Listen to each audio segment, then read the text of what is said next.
the last chapter, Gunatraya Vibhaga Yoga, we learnt about three kinds of gunas that drive us to do whatever we do in this world.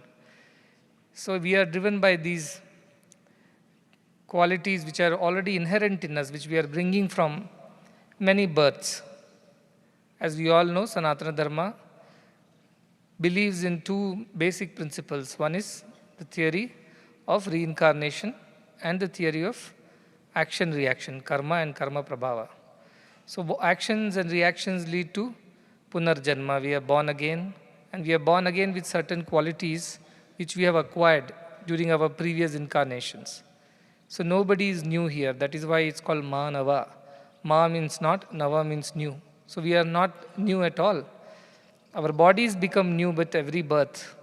But we are not new. We carry ourselves from birth after birth.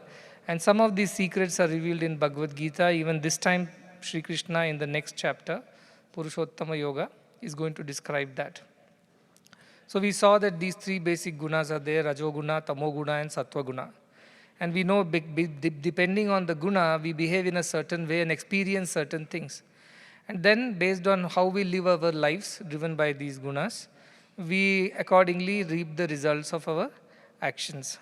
Urdhvam gachanti sattvastha, madhye tishtanti rajasa, jaganya guna vrittistha, adho gachanti tamasa. What is the fate of people who are driven by the gunas?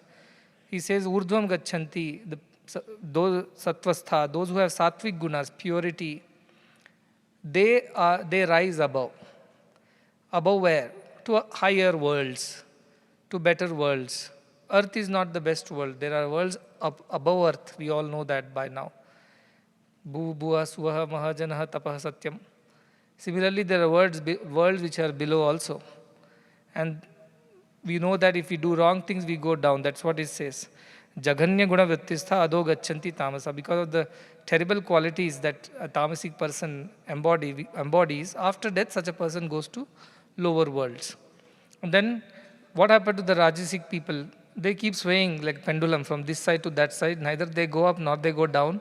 They keep coming back to earth and going through the same cycle again and again. How these gunas control us. That is what all that chapter was all about. But that is one part of the Prakriti. That is the Prakriti part of the story. What about the Purusha part of the story? You remember in Kshetra Kshetrajna Yoga, Arjuna asks about Prakriti and Purusha. Now these two chapters, that is Gunatraya Vibhaga Yoga and now Purushottama Yoga, are going to talk about the Prakriti and the Purusha part of it. So Prakriti part of it, we have experienced ourselves, how we behave in different times, in different ways, in different situations based on our gunas. So the effort is to join the company of sattvic people so that we learn good qualities from them and thereby we rise in our spiritual growth. This is the simple idea of life. That's why satsanga is very important in life. Run away from bad company, I say, and run towards good company.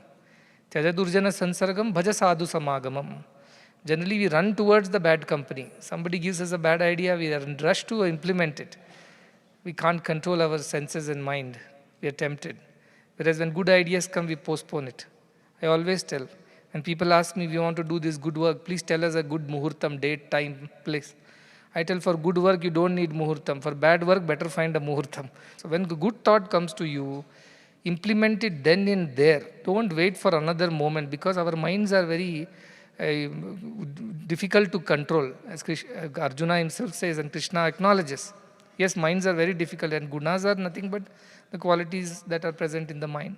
So for a moment we come to an ashram, we meet good people, we make a good resolve that we are going to lead our lives like this. But the next moment we step out of the ashram, we meet other people, their passions, their qualities are different and that influences us. So it is very important to always maintain good company. If you don't have good people around, keep good books, listen to good thoughts. With technology, everything has become so easy. You don't have to go searching for good company. You can have it on your phone. So idea is that keep yourselves immersed always in good thoughts and good company. That way sattvic gunas will increase. And I said Rajoguna should control the Tamoguna in us. Laziness should be controlled by action. And action itself should be controlled by pure actions, purity of thought. So we are also very busy. As you know, we are so busy all the time. But we are not busy for our sake. We are busy for a greater cause of the world's welfare. So our rajas is driven by sattva gunas. So we are only going to rise together. That's why I say in love, generally people fall in love, but here we rise in love. How do we rise in love? By loving everybody selflessly, we rise in love. That we have to transcend all the three gunas at some point in time. Neither we are driven by tamo, rajo or sattva gunas. We are driven by a higher consciousness which controls all the things, which is the basis on which these gunas are acting, gunas are playing their part. So next chapter is the other part, Prakriti part is over. Now we come to the Purusha part. The definition of Purusha is Pura Shaya. Pura means this a city, like Chikbalapura is there. So all those people who live in Chikbalapura, people are the residents of Chikbalapura is called. Likewise, Purusha is the one who lives in this body, which is called as Pura, a city of 9 gates. So these 9 gates are the 9 openings in this body. And who resides in this body? That one, they say. Which one? That ultimate supreme consciousness resides in this body. That supreme consciousness is called as Purusha.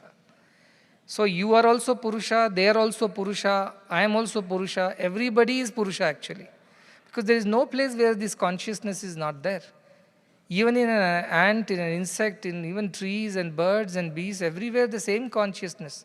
Prano hiesha sarvabhutair vibhati. There is one prana, one energy, one consciousness which drives everything. And if you say it does not exist in matter, it is not true. It also exists in matter. And we last time heard about the Nobel Prize winners of 2023, the physicists who had worked against the Bell inequalities and have proven that some kind of relationship exists between two particles in the universe. And that consciousness is the connecting force, which is yet to be established, but science is getting there. It's a matter of time. Our sages had found out long time ago, but our scientists are on their way to discovering the same truth. So, Purusottama Yoga. Purusha means we are all Purushas now. By definition of Purusha, that consciousness which resides in us all is Purusha. This consciousness is neither male nor female, nor old nor young, rich, poor. It does not exist. It is just like a neutral force like electricity. When it enters bulbs, it becomes light. It enters the fan, it becomes a breeze. If it enters the mic, it becomes sound and things like that. So it's a neutral consciousness which is there in all of us. Aham Brahma Sarvam Brahma. Brahma is that consciousness. Brahman is the consciousness. That is what we talk about. So Purusha Yoga, if it was there, it would have been some science of biology or psychology. But this is Purushottama Yoga, the best of the Purusha that is saying. The ultimate one. Uttama, highest one. So amongst all of us also, there is one concept of highest amongst all. So that is Purushottama Yoga. Yoga is, that which connects us to that divinity. The science of connecting to the divinity is yoga. So this chapter is quite famous, very popular, and a lot of people chant this. Many places, this is like the beginning of any satsang, they chant the entire chapter. So it's a short chapter, but very profound. So pay attention. It says, it begins with Bhagavan explaining what is Purusha, because he has finished explaining Prakriti, which was Arjuna's question earlier in the 13th chapter. Shri Bhagavan Uvacha, Urdhva Mula Adhashakam Ashwattham Prahuravyayam Chandansi Yatsya Parnani Yastam Veda Savedavit. This is a very famous shloka because it describes the entire creation as a tree which is upside down. We all have seen trees everywhere which are growing from the earth and growing upwards to the sky. But this is something that is growing from up, the roots are above and the tree or the branches and leaves, everything is below. Now, if you do not take it very literally and start looking for such a tree, it doesn't exist anywhere. This is a symbol because Sri Krishna is a teacher. He talks in allegories and talks in examples and symbols. So a symbolic representation of the creation is like this. Now, children should pay attention to this. It's a very strange tree. And what kind of tree it is? Urdhva Mula. Its roots are above. And Adhashakam, its branches are below. It's an inverted tree, upside down. And what is it? It's called Ashwatham. Ashwatha Prahuravyayam. This is called Prahu, is been called as Ashwatha tree. Now Ashwatha tree in normal parlance is the people tree. And we have a nice big people tree as you go towards Anandam, you will see. And many other places also in the ashram we have people tree. It's a sacred tree. Now why is Krishna calling it as Ashwatha? Because Ashwatha is not merely about people tree. It is also the name Ashwatha has a significance, a meaning. Shwa means tomorrow. Ashwa means not there tomorrow. Tha means to be. What is not going to be there tomorrow? That is this tree, he says. It means it's always changing. It's there today in this way, tomorrow it may not be there the way it is. That is why it's called Ashwatha. It's a very temporary thing. It's a transient thing. It's a changing thing. So it's called Ashwatha Prahu. Avyayam, still it has been there. See the paradox. It won't be there tomorrow, yet is Avyaya, means it never gets destroyed, it never changes. Whenever we talk about paradoxes, we know we are talking about Advaita Vedanta. It is this, it is not this. It is here, it is also there. It is neither here, it is not there. You remember? I am in all are in me. Yet I am not all are not me. This is how Krishna confuses Arjuna. But we are not confused. We have gone with great understanding and detailed study of all this Advaita. So whenever you come across these paradoxes, apparent opposites, but these are all the real truths. So this tree does not exist tomorrow as it exists today. It keeps changing. Yet it is there all the time. It is never gone. This is how Krishna is calling this tree. And the next one, it says, Chandansi yatra rasya parnani. And what are the leaves of this tree? See, by looking at the leaves, you can know what kind of tree it is, right? Students have this, or people also have these tests. They will see the leaf, botany students, and have to identify the tree. And if it's a healthy leaf is there, you also know the tree is very healthy. So what is the essence of this tree? What is that which we can see and identify itself with? Chandansi. Chanda means all the verses of the Vedas. So Vedas are the leaves. And that alone can tell us the nature of the tree. By looking at the leaf, we analyze the leaf, we know the nature of the tree. Likewise, Vedas are the ones which can tell us the reality, the truth about this tree. What it's like, what are its properties, how does it grow, does it do, what are the fruits and things like that. And Chandamsi yasya parnani yastam veda savedavid. The one who knows these chandas, the leaves of the tree, he knows everything. He knows the entire Vedas, it is said. So it's a symbolic tree. What are the features of this tree? It grows upside down, as if the roots are above and the branches are below. And it is called as that which won't exist tomorrow. It is only today, but tomorrow it's not going to be the same. Yet it exists at all times. And the leaves of this tree are the Vedas. And the one who knows these leaves, who understands this Veda, he becomes the knower of everything. Remember, Shaunako hi Mahashalo, the Shaunaka Rishi goes to Angirasa and asks, what is that I need to know by knowing which I will know everything? He himself is a Mahashala. This is from the Upanishad, Mundaka Upanishad. And he himself is a Mahashala, means he's a great tapasvi. He has done a lot of yajna. He has great yajnashala. He has done enough. Yet he does not know the entire truth. So he goes to Angirasa and prays.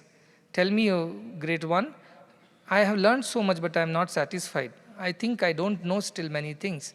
What is that one thing if I know that I will come to know about everything? And then Angirasa tells, Dve vidye veditavye iti hasma yad brahma vido vadanti. Angirasa says, what the Brahmavidas, the knowers of Brahman have told is what I am telling you. There are two kinds of knowledge that you must attain. Dve vidye. Parachai vaparacha. The para and the apara. Para is the higher version, higher knowledge, and apara is the lower knowledge. Borrowing from this, we have instituted para and apara vidya courses in our curriculum. Apara vidya, the lower knowledge, is the science, arts, humanities, languages, all the regular academic curriculum, including sports, music, and things like that. The Paravidya is the study of these scriptures, Upanishads, and things like that. Strictly in the old times, Aparavidya meant only karma kandas, that is the ritualistic fire rituals and other things. And Paravidya meant only the knowledge of Brahman. So it is not that how we classify is not the real classification in the Vedas, but I have classified it this way for better understanding. Because by definition, Paravidya is that takes us to Brahman. Yat tatra Brahma adigamyate, that which will take us to Brahma or Brahman, the knowledge of the truth. So this also says, the one who knows these leaves and through which he knows the tree knows everything. If you study this, you study everything, you know everything. So we better be interested in knowing what kind of tree is this, how does it grow upside down, and where does it sustain from, what is its mechanism, and how does it live, how does it grow, how does it bear fruits, and what are those fruits? Krishna is going to tell in the next shloka. Similar shloka comes in Kathopanishad also. Kathopanishad and Bhagavad Gita have a lot of similarities. In fact, Bhagavad Gita almost looks like a Kathopanishad being retaught. So, if it's natural, Kathopanishad has come much earlier, and some of the shlokas are quite common and quite almost like copy of the Kathopanishad. Now, some people say, no, every word is spoken by Krishna. Yes, as the Supreme Brahman, Parama Purusha, everything has been spoken by him. But Bhagavad Gita was not these many shlokas in the beginning. Even Mahabharata was not this long. It has been improvised, things have been added for the betterment or better understanding of the entire text. So this is how it has improved over a period of time. Maybe Krishna spoke a little, Vedavyasa added a little more, his disciples added a little more, and this is how it has grown to the size that it is today.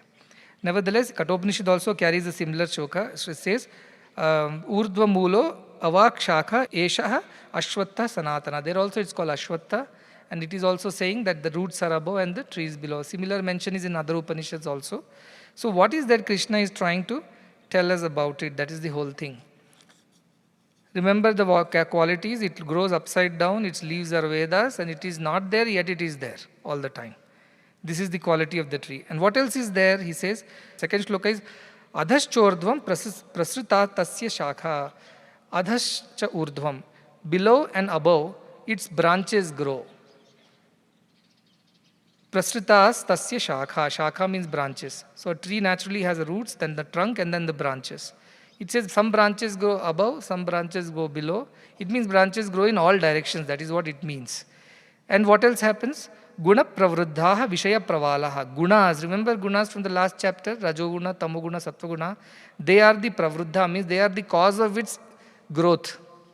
How does a tree grow? It draws nutrients from the soil, water from the soil, sunlight from outside, and then photosynthesis happens, and then tree starts growing. Cell multiplication, all that, we know all that. So how does this tree grow? What is the source of sustenance? Gunas, it's saying. That's why the previous chapter is important. What kind of gunas are there? That kind of tree it will be. If it's more rajoguna, it will be rajasic tree, tamoguna, tamasic tree. That is the idea. And vishaya pravala. And what are the buds? Naturally, a tree grows, the first thing that happens is a bud is formed, and then bud grows into flower, flower grows into fruit, fruit has seeds, and seed has another tree in it. The entire DNA of the tree is in the little seed. So what are the buds? It says Vishaya. Vishaya means what? The sense objects. Things for which the senses have been created. Like, I want to taste this, I want to see that, I want to touch that, I want to hear that, I want to go there, I want to experience this. All these things which are external are called Vishayas. And for Vishaya's sake only all the Shabda, Sparsha, Rupa, Rasa, Gandha, all these senses and 10 senses, we remember Karmendriya, Jnanendriya, everything has been created for what sake? To enjoy the Vishaya, to enjoy the objects for which they have been created. So what are the buds? What leads to furthering of this tree? These sense objects which are available around that attract our gunas. And gunas run after these sense objects to fulfill their desires. This is the reason why this tree keeps growing from one to another. Then adhascha mulanya anusantatani. He says, adhascha, its base, where is its base? This tree's base, where is it? Its base is right in the bottom, it says. Adhaha. And its roots are growing at the bottom. In the sense, if you see people tree, you have the main root, the prop root is, main root is there, and the prop roots grow in all directions. So it seems as if its roots are also growing the downside. From up it's coming, and it's also growing downwards. So it's growing from both the sides. From the upper side is the sustenance, and lower side is its growth, and also branches grow in all directions. I'm sure children will be confused that how does a tree grow like this? As I said, it's a symbolic tree. When your teacher calls you, you are like a big lion, brave like a lion. You don't become a lion that moment, right? It's a symbolic thing to say you are very brave. He is like a lion. And what else happens? Karmanu bandhini manushya loke. And when these proper roots grow, where do they go and attach themselves to? Naturally, they're growing downwards. So they go and attach themselves to the lokas, it is says. And these lokas are driven by karma, action, reaction. So when you do some good action, last time remember, we go to urdhvam gacchanti, we go to the higher lokas. We do bad actions, we go to the lower lokas. We simply while away our time over here, we keep swinging, we go nowhere, we remain where we are. So this is the idea that our karmas are the reasons why we get bound to the lokas. And these things, proper roots are coming down, are like karmas that we perform that binds us to the lokas. Now let's revise once more. Urdhva moolam, the main roots are above. It means it sustains itself by drawing from something from the above. Then as it grows down, its branches are growing in all directions, and upside, downside, and all directions. Remember, if you do good things, you go upwards, you do bad things, go downwards, so branches are like that. Then the leaves are the Vedas. By studying the leaves, you can know the entire quality and all the features, the type of the tree that it is. You know everything about it once you know the Vedas. And then the buds, the reason for it to propagate itself is the Vishayas. And where does it draw its nourishment from? Gunas.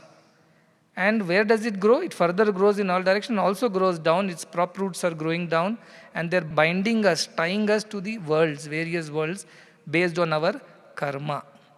So this is the entire picturization, this is the entire symbolism of this tree. Think of it as your own body now, let us see. How do you start performing actions? Suppose you want to see something or go somewhere. Your legs have to move. Now for legs to move and perform whatever duty we want to perform, your body has to go along with the legs.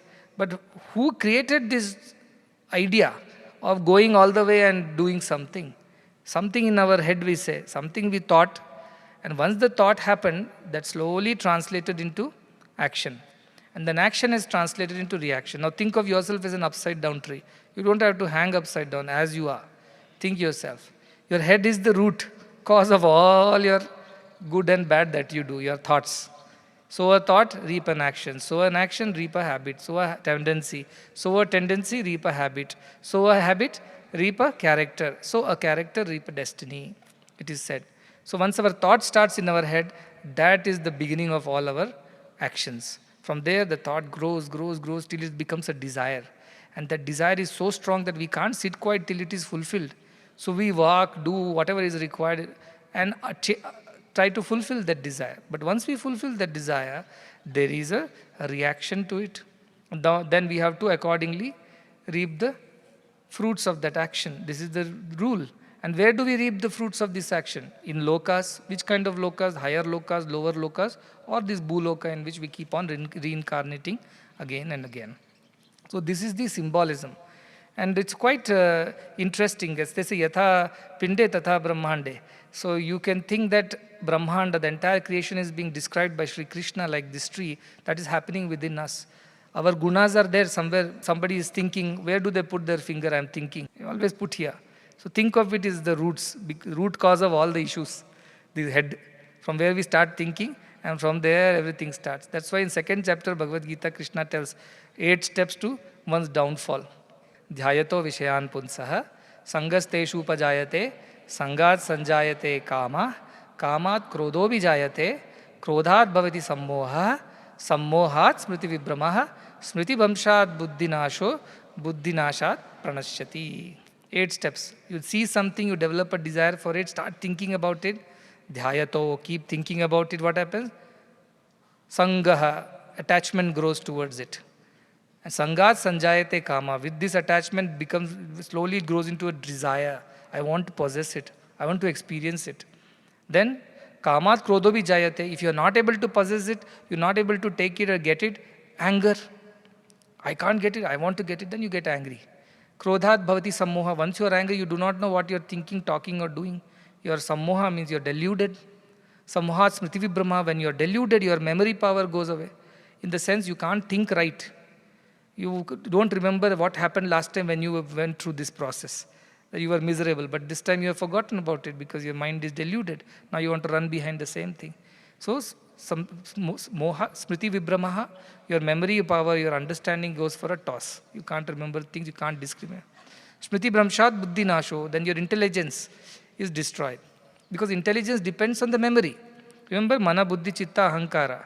Mana is the conglomeration of all thoughts. Then comes Buddhi, intelligence.